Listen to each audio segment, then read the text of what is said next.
자, 반갑습니다. 자, 오늘 클로봇 분석을 도와드릴 건데, 자, 일단은 현재가 36,200원에 1.26% 상승을 보여주면서 오늘 밑꼬리가 길게 달린, 자, 보시면은, 자, 밑꼬리가 길게 달린 강세형 캔들이 나와줬고, 그리고 저번 주 금요일에도 십자 도지 캔들이 나와주면서 외국인과 기관들의 쌍거리 매수가 이틀 연속 들어주는 모습을 보여줬습니다. 그래서 지금 제가 이 자리권에서 지지가 나와주고 있고, 돈이 들어와준 구간에서 지지가 나와주고 있고, 그런 동시에 자 이런 수급이 들어줬다는 것은 우리가 무엇으로 해석을 해야겠습니까? 자 클로버뿐만 아니라 지금 로봇 섹터의 외국인과 기관들의 매수가 들어가 주고 있는 모습을 보여주고 있어요. 그래서 이러한 부분에 있어서 우리가 생각을 해야 할 건 이번 주 내로 재료 하나만 나와주게 된다면 투심이 살아나게 된다면 결국에는 또다시 자 이 단기적인 이 조정에서 이 하락 추세를 깨고 올릴 가능성이 높다. 그래서 이 부분에 있어서 올라갈 수 있는 상승 모멘텀들 재료들이 무엇이 있는지 좀 설명해 드릴 거고, 그리고 이제 우리가 또 조심해야 할 부분들이 무엇이 있는지 어떤 식으로 대응을 해야 할지 명확하게 설명해 드리는 시간을 가져볼 테니까 눈 크게 뜨고 잘 따라오시길 바라겠고요. 자 오늘 영상을 보시고 도움이 되셨다, 유익한 정보들을 얻어가셨다라고 하신 분들은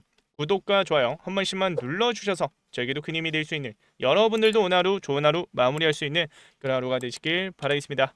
자 일단은 재료를 좀 간단하게 설명해 드리자면, 자 일단 클로봇 같은 경우에는 3분기 누적 매출이 전년 동기 대비해서 한 39% 정도 성장을 해주는 모습을 보여줬고요. 결국에는 이 클로봇의 기술력 같은 경우에는 이 소프트웨어 로봇에서 핵심이라고 볼 수 있는 이 소프트웨어 이 기술력에 관련해서 글로벌 시장에서도 지금 넘보고 있는 기술력이고, 그리고 많은 빅테크 기업들이 현대차와 마찬가지로 MOU 체결을 하면서 이런 부분에 있어서 국내 시장 1위라는 것을 우리는 알 수가 있다, 대장주다라는 것을 알 수가 있어요. 그래서 이 부분에 있어서 클로봇 같은 경우에는 지금 상승 모멘텀 충분히 나와주고 있고, 이제 클로봇을 투자하는 분들은 지금 이 보스턴 다이내믹스에 관련된 재료들도 좀 계속해서 체크를 해볼 필요가 있겠죠. 지금 현대차 그룹의 이 시스템 통합 계열사 현대 오토 에버가 보스턴 다이내믹스 로봇의 국내 그룹사 유통을 맡으면서 솔루션 공급은 기존대로 외주 방식을 유지를 한다. 그리고 로봇 수요 등을 고려를 했을 때 아직 소프트웨어까지 직접 개발 공급하기에는 실익이 적다는 판단에 따르는 것으로 알려졌다라고 이런 기사가 나와줬습니다. 그래서 이런 부분에 있어서 클로봇 같은 경우에는 자, 수혜를 받을 수밖에 없는 거고, 그리고 이제 최근에 이 에이펙 일정에 있어서 10월 말에 GPU 관련해서 이제 공급받기로 했던 그 물량들 26만 개, 전반적인 큰 틀에 있어서 26만 개의 공급 물량들이 자 잡혀 있었잖아요. 근데 이제 이 부분에 있어서 여러분들이 또 봐야 할 건 트럼프가 GPU 뭐 이제 엔비디아 고성능 칩 타국에 주지 않겠다라고 발언을 하면서 그때부터 해서 투심이 밀렸거든요. 그런데 또다시 상승을 만들어낼 수 있는 재료가 하나 둘씩 나와줄 예정입니다. 결국에는 미국이 중국을 견제하기 위해서 그런 발언을 한 거고, 그런가 동시에 결국에는 또다시 리스크가 완화할 수 있는 시기가 왔다라는 거죠. 그래서 트럼프 정권 수출 통제 뒤집고 중국의 H200 GPU 판매 허가 검토를 하고 있다. 결국에는 이 부분에 있어서 리스크를 완화할 수 있는 재료들이 또 나와줄 예정이며, 그러면서 우리나라 시장에서도 마찬가지로 그 GPU 약속받기로 했던 그 물량들이 시장이 풀리면 어떻게 되겠습니까? AI 데이터 센터에도 들어가고 결국에는 로봇 섹터에도 그 GPU가 들어가기 때문에 이 부분에 있어서 지금 자리에서 그 투심을 또다시 전환을 시켰던, 이 하방 압력으로 전환을 시켰던 재료가 리스크가 완화가 되면 지금 자리에서의 단기적으로 돌아가려는 매수세가 또 다시 들어와줄 가능성이 높다라고 여러분들에게 설명해 드리는 겁니다. 자, 그래서 지금 자리에서 상승 모멘텀은 정말 충분해요. 그리고 중요한 일정들이 다가오고 있습니다. 12월 11일 FOMC 금리 인하에 대한 결정이 나와주는 일정이 잡혀져 있고, 그런가 동시에 내만여의 날 선물 옵션 만기일도 같은 일정이 잡혀져 있어요. 그래서 이 부분에 있어서 결국에는 외국인과 기관들의 포지션에 관련해서는 이제 또 명확하게 잡힐 전망입니다. 여기서 지금 선물과 그리고 파생 상품들 들고 있는 그런 물량들을 자 어떤 식으로 청산을 해야겠습니까? 당연히 위로든 아래로든 써야 하는데 이미 지금 조정이 많이 나와준 상태에서 자 그 일정에 가까워지면 가까워질수록 청산의 흐름이 나와주면서 포지션이 또다시 반대로 이어질 가능성이 높다는 거죠. 그래서 이 부분에 있어서 우리가 생각을 해야 할 건, 자 12월 11일 날 선물 옵션 만기일에 자동 청산이 이루어지긴 하지만 그 전까지도 외국인과 기관들은 이미 청산을 끝내놓고 밑작업 해놓고 주가를 끌어올릴 가능성이 높기 때문에 우리가 그 부분에 있어서 대응해 나가야 된다고 말씀을 드리는 겁니다. 그래서 일단은 단기적인 측면에 있어서 저는 반등을 바라보고 있는데, 자 그렇다고 우리가 또 마냥 계좌를 방치하면 절대 안 되죠. 왜? 일단은 투심이 완전히 살아난 건 아니고 결국에는 우리나라 증시든 그리고 많은 비테크 기업들이 주도하고 있었던 섹터들이 또다시 신고가를 갱신을 하면서 매수세가 따라붙게 된다면 그때부터는 또 다시 강세장으로 또 이어질 겁니다. 하지만 지금 자리에서는 아직 전 구간 돌파하려는 흐름이 아직 기간으로만 보더라도 많이 남아있기 때문에 지금 현 시점에서 우리가 봐야 할 건 단기 고점에서의 대응들을 좀 준비해 나가야 된다. 그리고 지금 상장 당일 시초가를 대비해서 이 저항 두 번 맞은 이 구간을 이어봤을 때 상승 채널이 하나가 이어집니다. 그래서 밑에다가 자 복사를 하고 그러면서 이 하단선까지 이어봤을 때 이 상승 채널이 이제 딱 이어지잖아요. 그러면 1대1 비율로 해서 1대1대1 비율로 해서 이 중간선을 좀 볼 필요가 있습니다. 이 중간선에서 자 여기서 마찬가지로 한번 지지가 나와줬고요. 그리고 쭉 올라가다 보면은 여기서도 지지가 나와주다가 이탈이 나와줬습니다. 이탈이 나와준과 동시에 자 여기서 한번 저항 나와줬죠. 그 다음 어떻게 됐습니까? 맞습니다. 쭉 내려오다가 반등이 나오는데 반등이 나오는 과정에서 또다시 이 중간선 이 노란색 선에서 저항 맞고 떨어지는 모습을 보여줬고 그런과 동시에 자 두 번 저항 맞고 떨어지다가 반등 나와줬습니다. 돌파가 나와줬어요.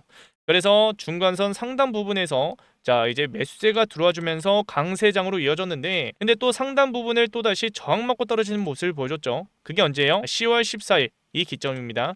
그리고 또다시 떨어지는 모습을 보여주다가 어떻게 됐습니까? 한 번 더 터치해주고 11월 3일 고점 찍은 다음에 지금 내려온 시점입니다.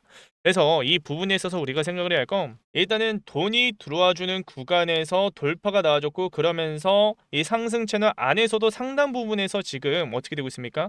돈이 크게 나가지는 않았습니다. 그러니까 주가가 빠지면서 물량이 크게 나와준 게 아니라 결국에는 이 조정에서도 버텨주는 수급은 지속적으로 들어와주고 있기 때문에 이 자리권을 지켜주려는 이 매수세가 들어와주고 있기 때문에 기술적인 측면에 있어서도 지금 자리에서는 기술적 반등에 있어서 반등의 가능성은 높다. 그런데 우리가 이 전 과거만 보더라도 이 상단 채널 안에서 이 상단 채널을 또 맞고 떨어질 가능성이 높기 때문에 우리가 생각을 해야 할 건 자 그런가 동시에 또 전 구간 매물대까지 있기 때문에 단기 고점에서의 대응을 해 나가야 된다라고 말씀을 드리는 겁니다. 왜냐하면 결국에는 지금 시장에서 대차 잔고 수량이 계속해서 증가를 하고 있고요. 그리고 상한 수량도 최근에 좀 나와주다가 어떻게 되고 있습니까? 오히려 대차 잔고 수량이 더 늘어나는 모습을 보여주고 있어요. 대차가 무엇입니까? 맞아요. 금융권에서 돈을 빌려다가 공매도를 치기 위한 물량입니다. 근데 이 물량들이 점차 쌓이고 있고 지금 공매도 수량도 그렇게 자 보시면은 공매도 수량이 10월 말 이후에는 지금 줄어든 상태입니다. 그래서 이 부분에 있어서 우리가 생각을 해야 할 건 자 단기적인 측면에 있어서 상승을 만들어내면서 변동성 한 번 더 가져올 가능성이 높다. 이 변동성에서 이 중간선을 이탈을 시킬 수가 있는 거고 아니면은 여기서 지지시켜주면서 또 반등을 보여줄 수가 있는 것이다. 그래서 우리가 이 조정에 대비해서는 일단은 비중 조절을 무조건 해 나가야 된다는 것을 알 수가 있기 때문에 우리가 그 리스크를 줄여나가면서 대응할 수 있는 단기 고점에서의 자 매도 타이밍들을 잡아 나가야 된다고 말씀을 드리는 거죠. 그리고 아직까지 지금 고점에 물려 계시는데 평단가를 관리 안 하신 분들이 분명히 계실 겁니다. 분할 매수 타이밍들 이번 주 내로 제가 여러분들에게 저점 잡힐 때마다 잡아 드릴 거니까 아직까지 제 전화번호가 없으신 분들이 분명히 계실 거예요. 이런 대응 전략들 안 받아보신 분들이 분명히 계실 겁니다. 자 그런 분들을 위해서 제가 위에다가 전화번호 하나 띄워놨어요. 자 위에 전화번호로 클로봇 그대로 종목명 그대로 클로봇이라고 문자 하나 보내시면은 제가 곧바로 답장해 드릴 겁니다. 이 채널에 계신 많은 구독자분들이 제가 분석해놓은 타점들, 재료들, 일정들, 대응 전략들 무료로 받아가세요. 그래서 여러분들도 그냥 구독과 좋아요 한 번씩만 눌러주셔서 함께 하시면 된다라고 말씀을 드리는 거고 다시 한번 말씀을 드리지만 대차 잔고 수량이 이런 식으로 늘어나고 있고 상한 수량이 올라와주고 있긴 하지만 대차 잔고 수량이 오히려 더 급격하게 올라가고 있죠. 이 부분에 있어서 우리가 생각을 해야 할 건 지금 하방 압력이 가해지고 있긴 하지만 공매도 수량이 지금 증가를 하지 않았다. 이 부분에 있어서 단기 고점에서 한번 크게 뺄 가능성이 높다는 것을 우리는 유추해 볼 수가 있는 거고 그리고 이 단기적인 측면에 있어서 상승 모멘텀은 지금 지속적으로 나와주고 있기 때문에 자 투심이 미 증시부터 해서 살아나게 된다면 제가 봤을 때 이번 주나 다음 주 내로 어느 정도는 또다시 반등의 기회를 보여줄 겁니다. 투심이 살아날 거예요. 우리는 그 부분에 있어서 맞춰서 대응해 나가면 된다라고 말씀을 드리는 거고 결국에는 클로봇 같은 경우에는 더 위에 구간을 보기 위해서는 이 상단 부분을 지금 몇 번 저항 맞고 떨어졌죠? 한 번, 두 번 그리고 전 구간까지 봤을 때 자, 3번, 4번 맞고 떨어졌습니다. 그러면은 지금 이 4번 맞고 떨어지는 과정에서 우리가 생각을 해야 할 건 지금 이 자리권에서 더 큰 상승을 만들어낼 수 있는 모멘텀들이 나와줘야 하고 그런가 동시에 자, 이 상단 부분을 돌파해줘야지 돈이 들어와줘야지 더 큰 위에 구간의 상승을 볼 수가 있다라고 저는 보고 있고요. 그 과정은 정말 뭐 기간이 더 오래 걸릴 수도 있긴 하겠지만 지금 자리에서는 우리가 대응을 해야 할 건 이 상단 채널 이 부분에 있어서 대응해 나가야 된다. 비중 조절을 할 수 있는 타이밍들을 잡아 나가야 된다라고 말씀을 드리는 거죠. 그래서 지금 자리권에서 어떤 식으로 대응을 할지 모르겠다라고 하신 분들은 자, 위에 제 전화번호 010-7652-0271 번호로 클로봇이라고 문자 하나 보내셔서 꼭 함께 하시길 바라겠고요. 자, 우리 이제 뒤에 영상에서 선물 하나를 준비를 해놨습니다. 자, 이 선물 같은 경우에는 제가 이때까지 터득했던 매매 기법들, 매매 전략들을 자료로 준비를 해놨습니다. 그래서 이 자료들을 여러분들이 그냥 받아가셔서 그냥 공부를 하시면 되는데 자, 지금 주식에 신경을 못 쓰시거나 직장을 다니시거나 전업 투자를 하신 분들 빼고는 지금 시간이 부족하신 분들이 대부분인 거 알고 있습니다. 근데 그 분들을 위해서 종가 베팅이든 시초가 매매든 어떤 식으로든 여러분들이 짬짬이 돈을 굴려나갈 수 있는 그런 대응 전략들을 좀 여러분들에게 자료로 해서 알기 쉽게 알려드리고 있으니까 그냥 받아가셔서 주식 공부하시면 된다라고 말씀을 드리는 거고 그리고 또 하나의 선물이 있는데 자, 이 선물 같은 경우에는 지금 많은 분들이 주식만 하신 분들이 분명히 계실 겁니다. 이 말이 무엇이냐면 결국에는 현물이라는 것은 상승이 나와줘야지 자, 수익을 가져갈 수 있는 구조잖아요. 그런데 외인과 기관 같은 경우에는 그리고 큰 손들 같은 경우에는 무엇을 합니까? 맞아, 해지 테마나 해지 상품들을 가져간다는 겁니다. 그런데 우리가 뭐 공매도를 치자 뭐 풋옵션 상품을 사자 이게 아니에요. 결국에는 우리가 생각을 해야 할 건 금, 달러, 엔화, 채권, 은이든 선물이든 뭐 ETF든 코인이든 자, 증시가 하락을 할 때 여러분들이 뭐 들고 있는 현물들이 자, 손실이 났을 때 다른 곳에서 수익을 가져갈 수 있는 손실을 메꿀 수 있는 그런 안전자산에 관련해서 시드를 계속해서 보존을 시킬 수 있는 그리고 오히려 수익률을 극대화시킬 수 있는 이 안전자산에 관련해서 돈을 굴리는 방법들을 알려드리고 있다는 거죠. 그래서 이 선물들 두 가지를 좀 받아가시면 되겠는데 자, 이 선물들이 무엇인지 제가 지금부터 한번 설명해 드릴게요. 자, 그래서 제가 지금까지 터득했던 깡통을 차가면서 그런 매매 기법들을 여러분들에게 이제 좀 공유해 드릴 건데요. 당연히 무료로 나눠 드리고 있는 겁니다. 자, 첫 번째로 세력들의 매집 패턴 총 정리를 해서 자료로 준비를 해놨고요. 그리고 이제 직장인도 할 수 있는 시간의 매매, 뭐 그러니까 시간의 단일가와 뭐 종가 베팅이 있겠죠. 그런 것들을 자료로 준비를 해놨고 그리고 이제 무엇보다 지금처럼 금리 이슈가 많고 그리고 이제 시장이 불확실성한 그런 재료들이 많을 때 안전자산 운용이 정말 중요한 시기에 놓여 있다. 그래서 이 안전자산 운용 방법을 여러분들이 어떻게 가져가야 할지 좀 여러분들에게 설명해 드리고 있으니까 좀 끝까지 시청하셔서 이런 매매 기법들과 안전자산 운용까지도 좀 얻어가시길 바랄게요. 자, 일단 기법 종류 관련해서 여러분들에게 설명해 드릴 건데요. 제가 주로 사용하고 있는 것은 시초가 매매와 그리고 이제 상따 그리고 이제 종가 베팅을 주로 사용하고 있으면서 수익을 가져가고 있습니다.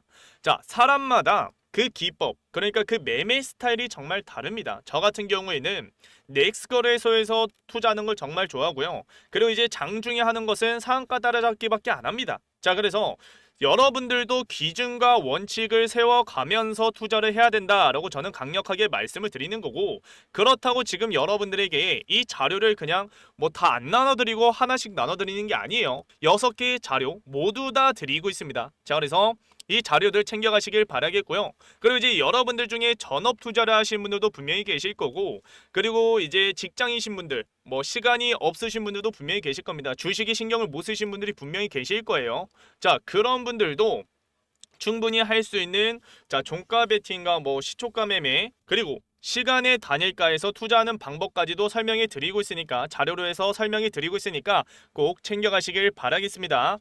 자, 그리고 제가 이제 안전자산 운용 관련해서도 이제 설명이 드릴 건데 일단은 금 같은 경우에는 20년부터 해서 25년까지 약 178% 상승을 했고요. 그리고 이제 달러와 엔화 각각 보시면은 20년부터 해서 달러 같은 경우에는 25년까지 17%의 상승 그리고 엔화 환율은 25년부터 해서 제가 적어놨는데 작년에도 이제 말도 안 되게 바닥을 찍었습니다. 그래서 25년도까지 해서 자, 상승률이 한 15%, 17% 똑같이 잡히겠죠. 자, 그래서 달러와 엔화, 금 정말 중요한 안전자산 운용의 핵심 포인트다라고 볼 수가 있는 거고, 그리고 이제 지금 무엇보다 금리 이슈가 많고 시장의 불확실성한 상황 속에서 제일 주목받고 있는 게 무엇입니까? 미국 채권이에요. 물론 금과 달러, 엔화도 이제 주목을 받고 있는데 왜 미국 채권이 중요하냐?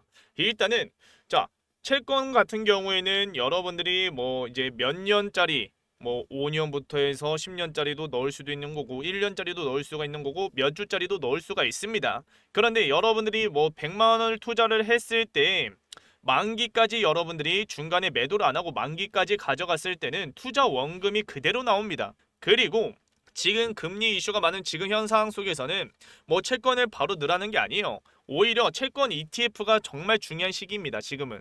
자, 그래서 지금 제가 계속해서 안전자산 운영까지도 여러분들과 계속해서 1대1 멘토로 해서 알려드리고 있어요. 그래서 이 안전자산 운영에 관련해서 여러분들이 좀 자세히 알고 싶다라고 하시면 지금 제가 전화번호 하나 띄워놨습니다. 위에 전화번호로 010-7652-0271 번호로 자, 기법이라고 문자 하나 보내세요. 자, 그러면 제가 방금도 준비해놓은 자료들, 기법 자료들 여러분들에게 나눠 드릴 거고요.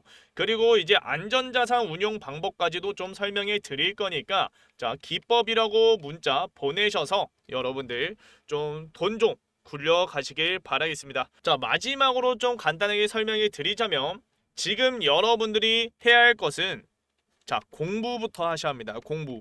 투자의 기본 원칙이 무엇입니까? 기준과 원칙을 세워가면서 여러분들이 감정, 그러니까 뇌동매매를 하시는 게 아니라 로봇같이 이성적으로 투자를 하셔야 된다라고 저는 말씀을 드리는 거고, 그리고 이제 어느 정도 여러분들이 돈을 굴려가면서 이제 좀 쉬어가는 타임도 있을 거예요. 그리고 이제 시장이 매번 좋을 수는 없습니다. 그래서 주식시장에서 이제 여러분들이 좀 생각해야 할 게 안전자산이다라고 저는 말씀을 드리는 거고, 이 안전자산을 여러분들이 어떻게 가져가야 할지 좀 정확하게 이런 방법들을 설명해 드릴 거니까 기법이라고 문자 꼭 보내셔서 같이 함께 하시길 바라겠고요. 그렇기 때문에 010-7652-0271 번호로 기법이라고 문자 보내셔서 앞에 이제 소통방 입장을 하셨으면은 기법이라고 문자 보내셔서 함께 하시길 바랄게요. 자, 그러면 오늘 영상도 끝까지 시청해 주셔서 감사하고요. 지금 이 영상을 보고 계신 분들만 자, 그러니까 소통방에서는 안 알려드리고 있는 자료와 방법들입니다. 자, 그래서 여러분들 꼭 기법이라고 문자 보내셔서 함께 하시길 바라겠고요. 다음 영상에서도 더 유익한 정보들 들고 올 테니까 꼭 영상 매번 찾아주시길 바라겠습니다. 자, 그러면 다음 영상에서 찾아뵙도록 할게요. 감사합니다.